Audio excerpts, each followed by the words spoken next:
네, 안녕하세요. 이수영입니다. 자, 오늘은 이어서 원소의 주기적 성질 이온화 에너지부터 가보도록 하겠습니다. 자, 우리가 주기적 성질 여러 가지를 봤는데요. 지난 시간에 유효액전화, 원자 반지름, 그리고 이온 반지름과의 비교를 통해서 금속이냐 비금속이냐 확인할 수 있다라고 했고요. 등전자 이온 반지름까지 살펴봤습니다. 자, 오늘은 이온화 에너지, 그리고 순차 이온화 에너지, 2차 이온화 에너지까지 정리하면 마무리가 되시겠습니다. 자, 그럼 이제 이온화 에너지 들어가 보도록 할게요. 자, 이온화 에너지는 기체 상태의 원자 1몰이 있을 때 그 원자에서 원자과 전자 1몰을 떼어내는 데 필요한 에너지를 이온화 에너지라고 합니다. 자, 그런데 중요한 게요. 기체 상태여야만 합니다. 자, 왜냐? 액체나 고체인 원자에게 에너지를 가하면 그 에너지가 어디에 쓰이겠어요? 상태 변화하는 데 쓰입니다. 그러니까 더 이상 이제 상태 변화할 수가 없잖아요. 기체 상태에서 이제 에너지를 가해서 전자 1몰을 떼어내는 데 필요한 그 에너지를 이온화 에너지라고 합니다. 쌤, 그런데요, 마그네슘 같은 애들은요 12번인데요 원자과 전자가 두 개라서 전자 두 개를 떼야 돼요. 그래도 한 개만 뗄 때, 1몰만 뗄 때 필요한 에너지를 이온화 에너지라고 하는 거야. 아시겠죠? 그러니까 얘는 이온화 에너지를 가해주면은 어때요? 안정한 이온이 될 수 없어요. 전자 1몰만 뗐기 때문에. 이해되시죠? 하나만 뗀다라고 생각하셔야 돼. 자, 그래서 여기다가 가스 상태인 거 확인되시죠? 그리고 M이라고 썼는데 보통 양이온 되는 건 금속이니까요. 그래서 이온화 에너지를 가했을 때 얘가 어떻다? 일가 양이온 이런 식으로 되겠죠. 전자 하나를 떼어내는 데 필요한 에너지, 요 녀석이 바로 뭐다? 이온화 에너지다 라고 보시면 되겠습니다. 자, 그럼 이온화 에너지를 비교할 때는 어때요? 이 원자핵이 있고 이제 전자들이 있을 건데 이 전자를 뜯어내는 데 필요한 에너지이기 때문에 이 원자핵과 전자 사이에 힘을 봐야 돼요. 인력입니다. 그래서 원자와 전자 사이에 인력이 크면 어떨까? 얘네들 사이에 잡아당기는 인력이 크면 이거를 떼어내서 이온화시키는데 힘들 거 아니에요. 그러니까 에너지를 더 많이 가해줘야 되니까 이온화 에너지는 증가한다는 거예요. 그런데 이때 이 인력이 바로 어떤 힘일까요? 어떤 힘? 전기력입니다. 플러스 마이너스 사이에 전기력, 즉 쿨롱 힘입니다. 쿨롱 힘, 쿨롱 힘이에요.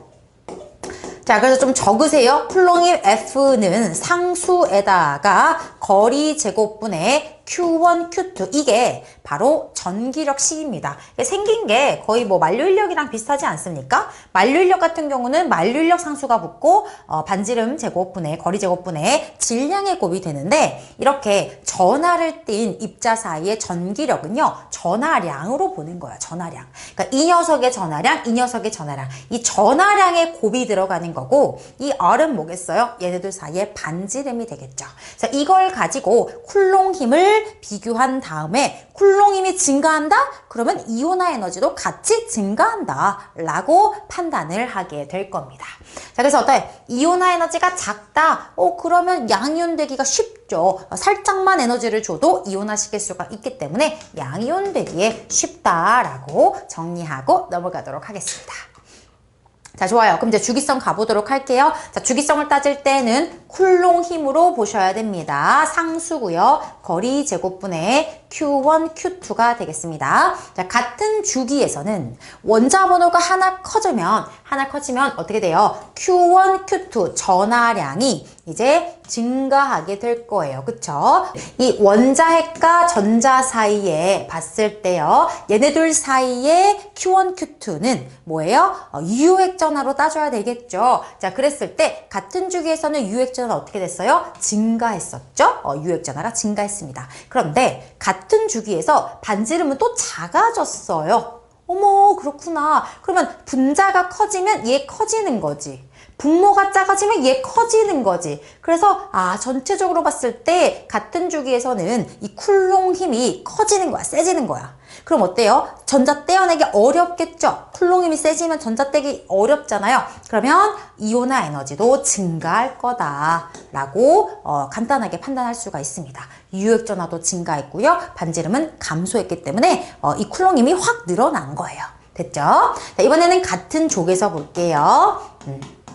같은 쪽에서 봤더니 자 같은 쪽에서는 유효액전화 어떻게 됐었죠? 팍팍팍 증가했었죠. 유효액전화가 증가합니다. 그러면 쿨롱 힘이 커지겠다. 맞아요? 그쵸? 그런데 문제는 이겁니다. 같은 쪽에서는 껍질 수가 늘어나면서 이 반지름이 커져요. 많이 커지겠는데? 껍질 수가 빵빵빵 늘어나니까? 그럼 얘가 커지면 힘은 어떻게 돼요? 줄어들어요. 그래서 경량이 반대로 나타납니다. 아까 같은 주기에서는 둘 다 경량이 얘를 커지는 쪽으로 가는 거였는데 이번에 같은 쪽에서는 증가하는지 감소하는지 이제 싸우게 된다는 거예요. 자, 그랬을 때 같은 쪽에서는 누가 이겨요? 얘의 영향이 더 커요. 반지름이 많이 증가하기 때문이에요. 그래서 이럴 때 원자 번호가 커질수록 같은 쪽에서 이온화 에너지는 감소하게 됩니다. 껍질 수가 늘어나기 때문에 요렇게 떼는 것보다 여기서 떼면 어때요? 훨씬 더 떼기가 쉽다라는 거죠. 반지름이 커졌기 때문에. 이해되세요? 근데 반지름이 거의 비슷한 경우 있어요. 문제 푸시다 보면 반지름 거의 비슷해. 근데 전하량은 막 2배, 4배가 돼버려. 그럴 때는 얘가 이길 때도 있어요, 여러분. 아시겠어? 근데 지금 같은 경우, 같은 족일 경우에는 어때요? 반지름 증가가 훨씬 영향이 크다. 그래서 같은 족에서 이온화 에너지는 감소한다로 기억해 주셔야 되겠습니다. 자, 그 다음에 이제 주기 바뀔 때 한번 해볼까요? 자, 주기 바뀔 때 보시면 여기도 F는 K. R제곱분의 Q1, Q2라고 했을 때 유효액 전하가 급감하잖아요. 급감하고 그죠? 주기 바뀔 때 이제 껍질이 늘어나면서 얘는 커질 거예요. 그러면은 이 얘가 감소하면서 둘 다 감소하는 쪽이죠. 그래서 이온화 에너지는 감소한다. 급감하게 됩니다. 급감 확 떨어져요. 팍 떨어져. 알겠어? 그래서 요걸 가지고 여러분들이 주기성을 기억해 주셔야 돼. 같은 주기에선 증가하고 같은 주기에선 감소해야 되고 주기 바뀔 때 팍팍 내려가도록 주기성을 기억해 주셔야 되겠습니다. 자, 그럼 이걸 가지고 이제 그래프를 그리러 갈 건데요. 가기 전에 예외 구간이 있습니다. 그러니까 같은 주기에서 증가, 같은 주 감소, 주기 바뀔 때 급감 이걸 가지고 이제 또 그래프를 그려보려고 했더니 예외 구간이 있더라라는 거예요. 자, 2족과 13족으로 넘어갈 때 같은 주기에서 2족, 13족 할 때 증가해야 되잖아. 원래는 주기성은 증가인데 여기서는 어때요? 이온화 에너지가 감소합니다. 자, 왜 그런 거 하고 보니 예를 들어서 2족 원소니까 베릴륨 한번 생각해 볼게요. 얘 같은 경우는 전자가 4개잖아요. 1s 껍질에 전자가 2개 있고 2s 껍질에 이제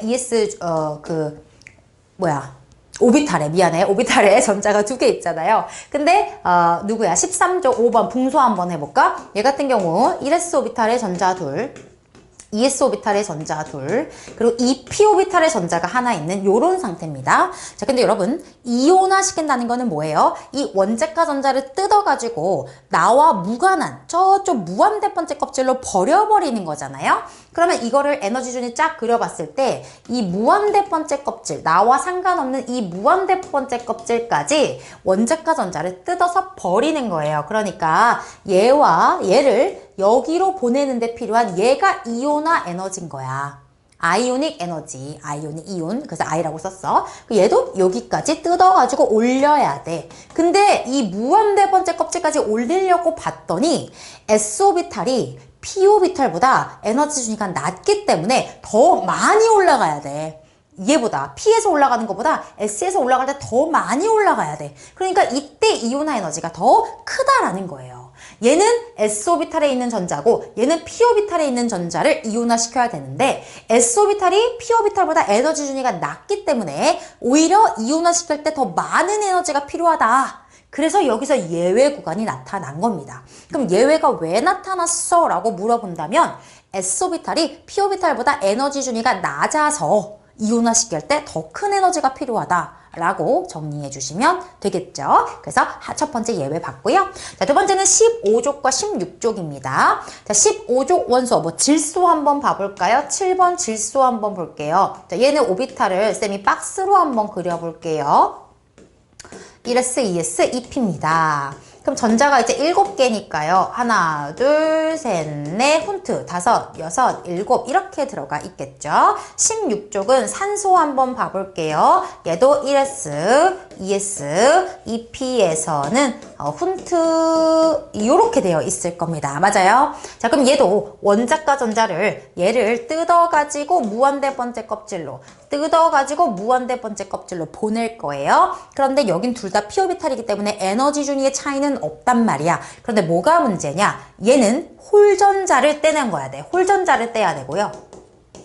얘는 짝을 이룬 전자를 떼는 거야. 그런데 여러분, 홀전자가 안정해요? 짝을 이룬 전자가 안정해요? 홀전자가 안정해요. 안정하다는 게 무슨 뜻이에요? 에너지적으로 더 낮고 안정하기 때문에 뜯어내기가 더 어렵다. 얘를 뜯어내기가 더 어렵기 때문에 더 많은 에너지를 줘야 돼요. 이온화 에너지가 더 크다는 얘기입니다.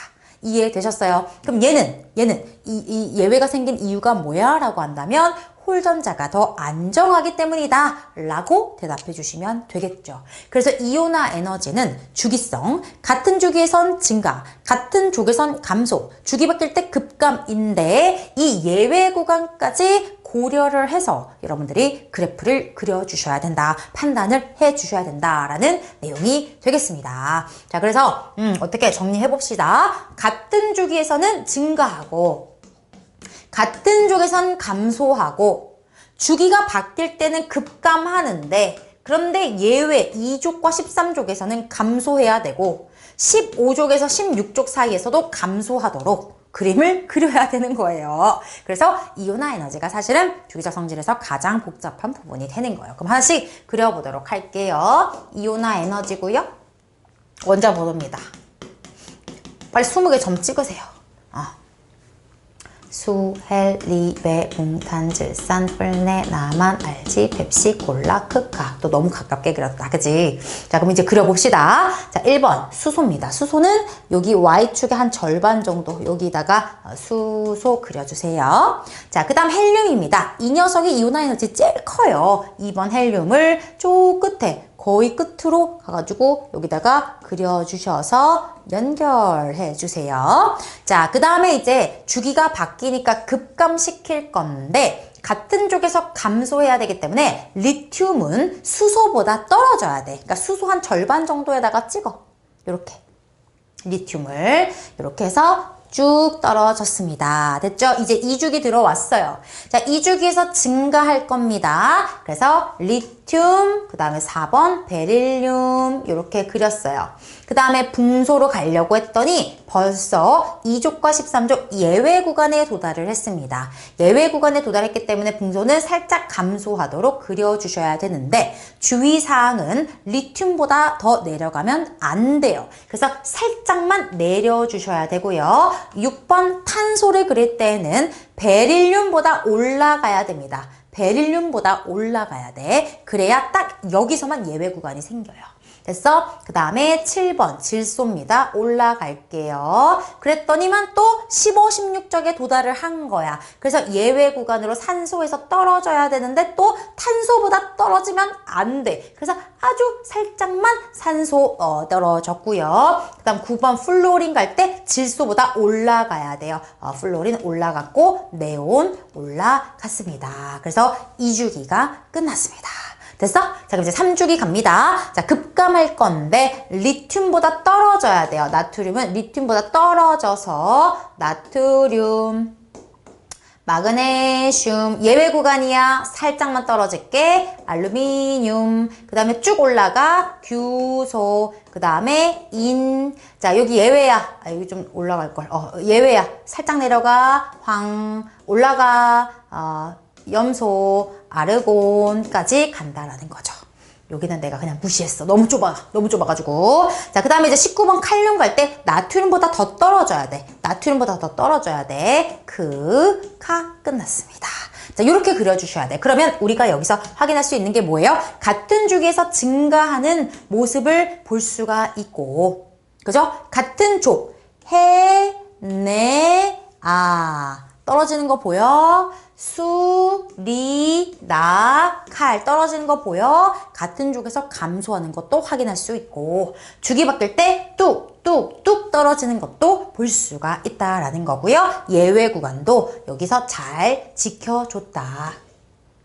됐어요? 그래서 여러분 이온화 에너지 이 그래프 한 5번은 그려봐야 돼. 5번은 그려야 여러분들이 쌤 영상 보지 않고 스스로 그릴 수 있을 정도로 연습을 해주셔야 된다. 예외 구간 반드시 기억해야 된다. 그래서 이거 꼭 복습을 해주셔야 되겠습니다. 자, 그럼 이제 넘어가도록 할게요. 자, 그 다음에 이제 순차 이온화 에너지입니다. 순차 이온화 에너지는 기체 상태의 원자 1몰에서 전자 1몰을 뗐잖아. 그치? 하나만 뗐잖아. 그러면 그게 1차 이온화야. 그 다음 것 떼지 2차 이온화야. 그 다음 것 떼면 3차 이온화예요. 그래서 얘가 1차 이온화 에너지 떼면은 얘가 1가가 되는 거야. 전자 하나 떼가지고. 근데 여기다가 이제 1가 이온이 되어 있는데 2차 이온화 에너지를 가하면 이제 얘가 두 번째 전자를 떼가지고 이렇게 되는 거죠. 또 여기다가 2가 양이온에다가 3차 이온화 에너지를 가하면 또 하나를 떼가지고 3가 이런 식으로 된다라는 거예요. 그래서 하나 뗐을 때 1차, 두 개 뗐을 때 2차, 세 개 뗐을 때 3차 이렇게 되는 거예요. 그런데 얘는 차수가 커질수록 그냥 무조건 커져요. 응? 경향이 차수 커지면 그냥 무조건 커지는 거야. 왜 그럴까요? 전자수가 떼져 하나씩 빠지면 전자수가 감소하니까 전자간 반발력이 감소하겠죠.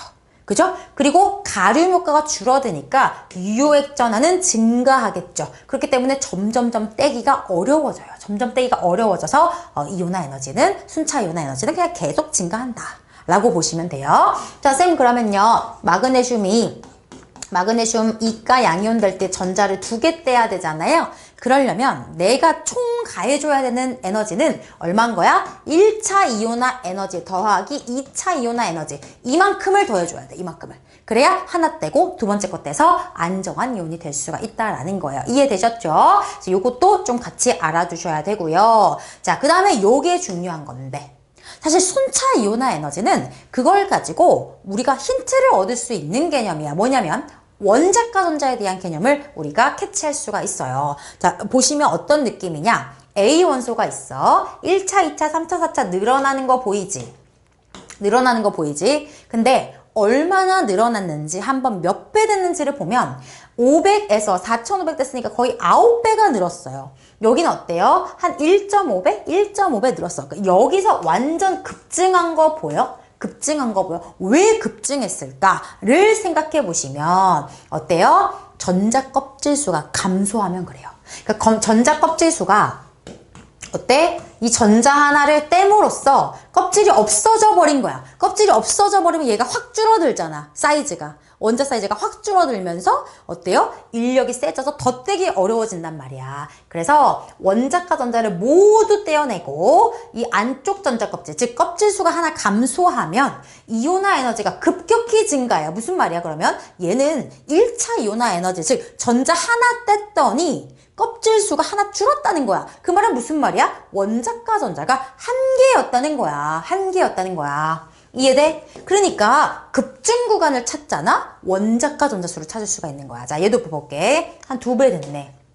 2배 됐지? 여기서 어때? 거의 한 5배 됐어. 여기는 2배도 안 됐어. 여기가 급증 구간이야. 왜 급증했을까? 전자 2개 떼니까 껍질 수가 줄어든 거지. 그럼 얘는 무슨 말이야? 원자과 전자가 몇 개였다? 2개였다. 2개 떼니까 껍질수 감소하면서 급증했다. 원자과 전자 2개였다는 거예요. 이해되니? 3배, 1.5배, 한 5배 됐네. 여기 한 4배 정도 됐네. 여기 급증 구간. 그러면 하나, 둘, 셋, 3개 떼고 나니까 전자 껍질수 감소하면서 급증했다 라고 이해하실 수가 있는 거죠. 이해되셨어요? 그러니까 순차 이온화 에너지는 그냥 계속 증가하는데 이렇게 급격하게 증가하는 이유는 전자 껍질 수가 감소했다는 뜻이고, 그럼 이걸 가지고 우리가 알 수 있는 것은 뭐다? 원자과 전자수를 역으로 찾아낼 수가 있다라는 내용까지 살펴보시면 되겠습니다. 자, 그럼 이제 마지막입니다. 순차 이온화 에너지 중에서도 2차 이온화 에너지를 가지고 문제 굉장히 많이 나옵니다. 모의고사 수능특강 문제 풀어보시면 2차 이온화 에너지를 가지고 이제 힌트를 얻어야 되는 경우가 굉장히 많이 나와요. 근데 2차 이온화 에너지는 결국에 뭐야? 두 번째 전자를 떼는 거 아니야? 자, 그러니까 수소는 전자가 하나지. 그럼 얘는 2차 이온화라는 게 없겠지. 그냥 하나 떼면 끝이잖아. 맞아요? 근데 헬륨 같은 경우는 전자가 얘부터는 가능하단 말이야. 전자가 두 개잖아. 1차로 하나 뗐어. 1차로 하나 뗐어. 그러면 미안해. 갑자기 내가 너무 너무 흥분했나 봐. 갑자기. 얘는 전자가 두 개니까 1차로 하나 떼고 자 2차로 두 번째 걸 뗄 건데 자 2차로 뗄 때 한번 생각해봐. 네, 죄송합니다. 자 2차로 뗄 때는 전자가 하나밖에 없잖아. 그래서 마치 수소의 1차 이온화 에너지랑 비슷한 거야. 이해돼? 헬륨의 2차 이온화 에너지는 이 전자 하나 남아있는 걸 떼는 거기 때문에 수소의 1차 이온화 에너지랑 비슷한 경향으로 나타난다고요. 리튬 같은 경우는 어떻겠어요? 리튬은 전자가 3개지. 그럼 1차로 하나 떼. 그럼 2차로 뗄 때는 지금 전자가 몇 개 남아있는, 2개 남아있는 상태지. 그럼 마치 헬륨의 1차 이온화 에너지랑 비슷하겠지. 그러니까 2차 이온화 에너지는 한 칸씩 땡겨지는 거야. 한 칸씩 땡겨지는 거야. 헬륨은 수소처럼, 리튬은 헬륨처럼 앞으로 한 칸씩 땡기면 그게 2차 이온화 에너지의 경향이 된다는 거예요. 정리해볼게. 자, 1차는, 자, 이건 1차. 1차는 같은 주기에서 증가한다 라고 했고요. 같은 주기에서는 감소한다 라고 했고요. 주기가 바뀔 때 원자번호 커질수록 급감한다 라고 했고요. 예외는 2족과 13족, 15족, 16족 사이에서 예외가 나타난다. 이게 우리가 1차 이온화 에너지였잖아. 그지? 근데 이거를 한 칸씩 땡겨면 2차 이온화 에너지의 경향이 되는 거야. 이거를 쌤이 그래프로 한번 보여드릴까요? 이걸 또 그리라고 해놨네. 앞으로 가봅시다. 미리 그려놓은 걸 좀 씁시다. 아까 여기서 우리가 그렸잖아. 그치? 근데 이 수소가 누가 되는 거야? 2차 이온화 에너지에서는 헬륨이 된다고요. 왜냐면 1차에서는 수소 전자 하나 있는 거고 헬륨 같은 경우 2차에서 그 하나를 떼는 거니까 이게 얘들아 이게 요 자리가 헬륨 자리가 되는 거야. 한 칸씩 앞으로 당겨지는 거야. 여기가 리튬 자리가 되는 거야. 여기가 베릴륨 자리가 되는 거야. 여기가 붕소 자리가 되는 거야. 이해돼? 여기가 탄소 자리가 되는 거야. 그래서 같은 쪽에서 증가하고 같은 쪽에서 감소하는 거 그대로 똑같이 갈 건데 자, 아까는 어땠어요? 주기가 바뀔 때 급감했는데 여기는 급감할 때 리튬에서 베릴륨이지. 그러니까 1쪽에서 2쪽으로 갈 때 급감하는 거야. 1쪽에서 2쪽으로 갈 때 급감.